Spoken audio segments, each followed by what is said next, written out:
from the bylaw amendments that we saw at the AGM. There were 4 specific recommendations. So in the first recommendation that was brought forward from the Governance Committee to look at the composition of the board had struggled with that. That's in terms of moving the directors to a smaller number.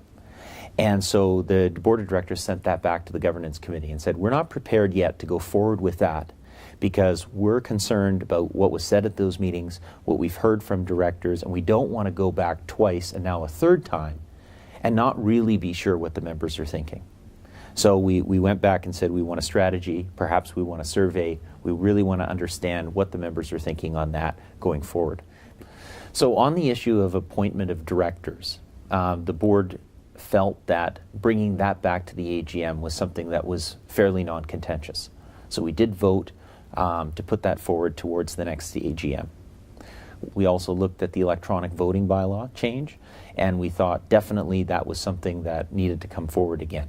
A lot of different organizations use that for efficiency of members' time. And then finally, the corporate affiliate members. We also want to now add new members for the commercial edge service, which would allow us to tap into appraisal communities, allow us to tap into cities and other people that would need that service.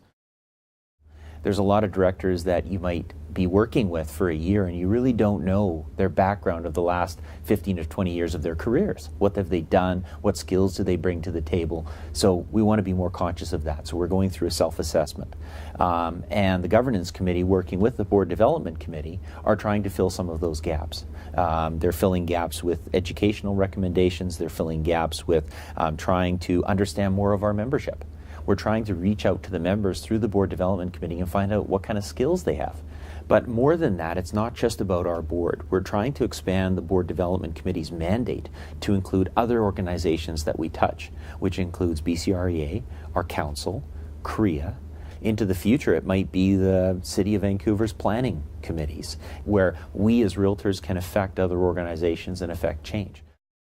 The mandate of the Human Resources Committee looks at how are the senior management and the senior managerial policies around human resources affecting the strategy and the specific projects of the board? How's the workload on those senior managers? How much time are they spending with other organizational mandates in the different committees that they're a part of?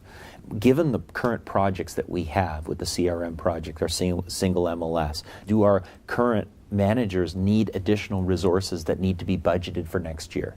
Those are the types of questions that we talk about so that you have A, no breakdowns in services and value, and B, you're able to be adaptive in what we want to do going forward. There was a data sheet put forward for the board's consideration done by the commercial division.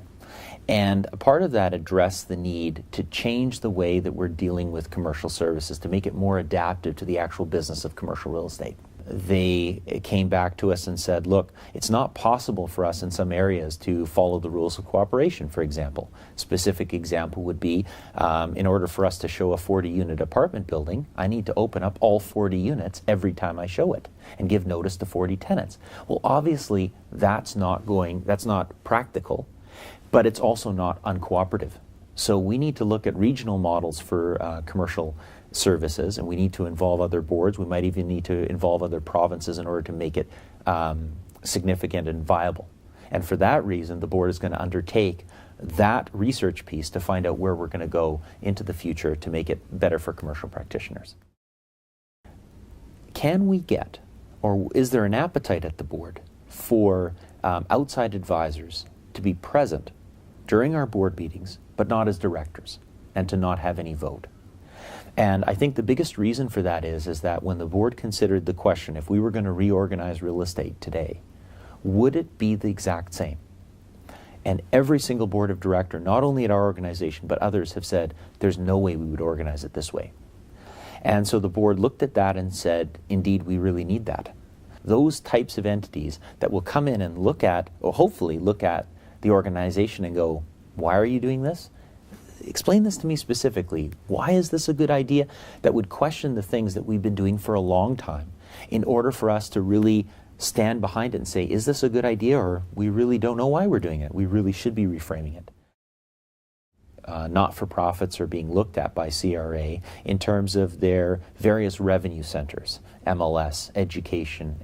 And so there's a number of tests that CRA does to either challenge or to approve a not-for-profit status. So we're conscious that we are staying on the right side of the fence, and we'll report back to the board and back to the audit committee on that risk assessment.